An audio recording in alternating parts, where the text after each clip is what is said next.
Use of endonuclease in DNA recombinant technology, ये मेरा topic है। न्यूक्लियस एग्जाइम्स उसके तौर पर जाना जाता है जो कि न्यूक्लिक एसिड को ब्रेक डाउन कर देता है। पहले इसके लिए जो वर्ड इस्तेमाल किया जाता था वो पॉलीन्यूक्लियोटाइडेज या न्यूक्लियो डीपॉलीमरेज का वर्ड इस्तेमाल किया जाता था। अब इसको न्यूक्लियो एज कहते हैं। न्यूक्लियस को फर्दर दो कैटेगरीज में डिवाइड किया गया है, एंडोन्यूक्लियस और एक्सोन्यूक्लियस। एंडोन्यूक्लियस जो होता है वो डीएनए स्ट्रैंड को इंटीरियर साइड से ब्रेक डाउन करता है, ठीक है, जबकि एक्सोन्यूक्लियस होता है वो डीएनए स्ट्रैंड को एंड से ब्रेक डाउन करता है। एंडोन्यूक्लियस एंजाइम्स फास्फोडाइएस्टर बॉन्ड को तोड़ देता है। ये जो होती है इसकी वाइड वैरायटी प्रेजेंट है और ये डीएनए की मैनिपुलेटिंग करने के लिए इंपॉर्टेंट टूल के तौर पे जाना जाता है। फॉर एग्जांपल जिस फिगर में ये शो हो रहा है कि न्यूक्लियस एंजाइम जो होता है वो डीएनए मॉलिक्यूल के साथ अटैच हो जाता है, उसको ब्रेक डाउन कर देता है। उसके बाद ये इसके स्टिकी एंड प्रोड्यूस करता है। जब स्टिकी एंड प्रोड्यूस हो जाते हैं वहाँ पे हम अपना डीएनए अटैच कर देते हैं किसी दूसरे सोर्स से लेके, और वो दोबारा से स्टिकी एंड के साथ बाइंड हो जाता है और वहाँ पे रिकम्बिनेंट डीएनए स्ट्रैंड बन जाता है। फर्दर ये जो था ये स्पेसिफिक एग्जाम्स होता है, इसको रेस्ट्रिक्शंस एंडोन्यूक्लियस के नाम से जाना जाता है। सबसे पहले ये डीएनए टेक्नोलॉजी में इस्तेमाल हुआ था 2500। इसकी डिफरेंट टाइप्स प्रेजेंट हैं। कुछ एग्जाम्स होते हैं वो मिथाइल ग्रुप को ऐड करते हैं डीएनए में, जिनको मिथाइलेज कहते हैं। और जो रेस्ट्रिक्शन न्यूक्लियस एग्जाम्स है ये अनमिथाइलेटेड डीएनए को ब्रेक डाउन करने के लिए इस्तेमाल होता है। 1960 में सबसे पहले इसकी टू टाइप्स एग्जाम्स की डिस्कवर की गई थी, ठीक है। और ये जो थी सबसे पहले जो थी वो कोलाई बैक्टीरिया था, उसमें को फाइंड आउट किया गया जो कि फेस ग्रोथ का रिस्पॉन्सिबल था एग्जाम्स में फेस ग्रोथ की। रेस्ट्रिक्शन एग्जाम जो था ये कॉमन एंसेस्टर से इवॉल्व हुआ है और ये हॉरिजेंटल जीन ट्रांसफ़र के थ्रू जो होता है ये वाइड स्प्रेड करता है। उसके अलावा ये भी कहा जाता है कि ये सेल्फ जेनेटिक एलिमेंट से भी ये इवॉल्व हुआ है। नोटेशंस जो होती है जो इसके लिए रेस्ट्रिक्शन एंडोन्यूक्लियस के लिए इस्तेमाल की जाती है वो VWXYZ इस्तेमाल की जाती है। VWXY जो होती है ये शो करती है कि ये कहाँ से आया है। Y जो होता है ये इसके स्ट्रेन को शो करता है और Z जो होता है ये इसका ये बताता है कि ये एक टाइप्स के एग्जाम्स में इसकी वैरायटी कौन सी है, इसकी किस्म कौन सी है।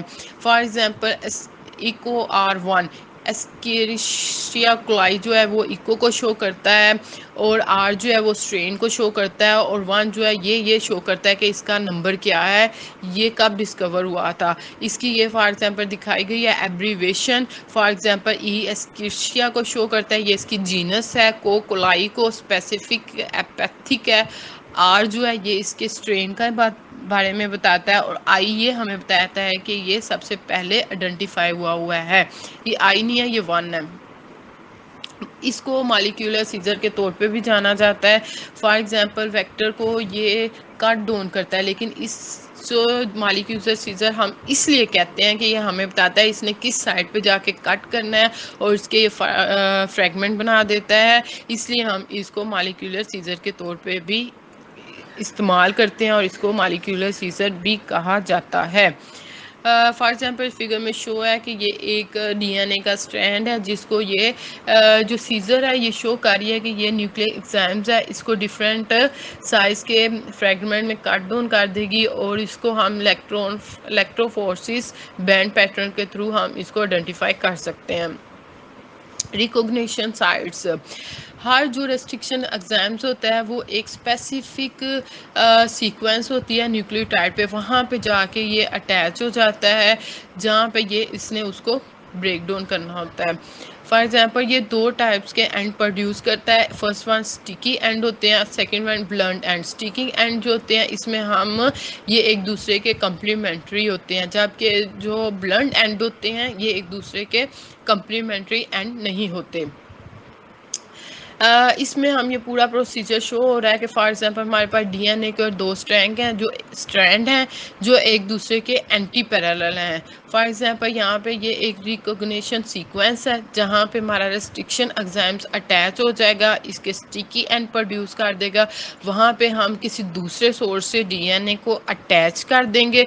अटैच करने के बाद ये जो एंडो हमारा एंजाइम्स है वहाँ पे दोबारा से फ्रेगमेंट डीएनए के प्रोड्यूस कर देगा, जिससे हमारा एक न्यू रिकम्बिनेंट डीएनए मॉलिक्यूल जो है वो बन जाता है। सेकेंड वन, प्लेंड्रोमिक सीक्वेंस क्या है? प्लेंड्रोमिक सीक्वेंस ये होता है कि अगर हम डीएनए के बेस सीक्वेंस को रीड करते हैं फॉरवर्ड से या बैकवर्ड साइड से तो वो एक जैसी हो, उन्हें प्लेंड्रोमिक सीक्वेंस कहते हैं।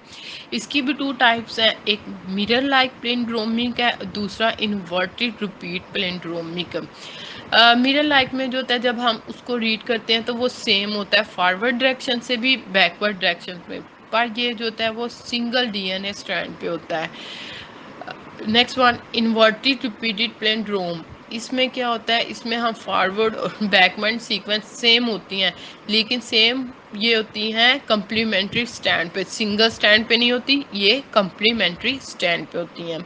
आइसोजैम अगर दो मुख्तलिफ किस्म के एंडोन्यूक्लिक एंजाइम्स सेम टाइप के कोहेसिव एंड पैदा करते हैं तो उसको हम आइसो एंजाइम्स कहते हैं। फॉर एग्जांपल हमारे पास 2 एंजाइम्स हैं लेकिन उससे जो हमें एंड मिलते हैं वो बिल्कुल सेम होते हैं, उसको हम आइसो एंजाइम्स कहते हैं।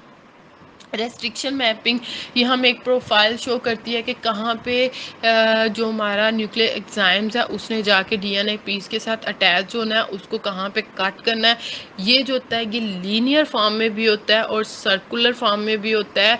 ये हमें उसके बारे में सारा बताता है कि ये डीएनए का एक स्ट्रैंड है जहाँ यहाँ पे रेस्ट्रिक्शन साइट्स प्रेजेंट है, जहाँ पे डीएनए के प्रेजेंट है, जहाँ पे मॉलिक्यूल्स जो है जहाँ पे हमारा एंजाइम्स है उसके साथ अटैच होगा और उसको कट डाउन करेगा। एप्लीकेशन ऑफ रेस्ट्रिक्शन एंजाइम्स की मुख्तलिफ फील्ड में इस्तेमाल होती हैं। क्लोनिंग में इस्तेमाल होती है, नंबर 2 डीएनए मैपिंग में अंडरस्टैंड करने के लिए एपिजेनेटिक मॉडिफिकेशंस को, प्रोटीन प्रोडक्शंस को, डीएनए रिपेयर्स को। Thanks for watching our video.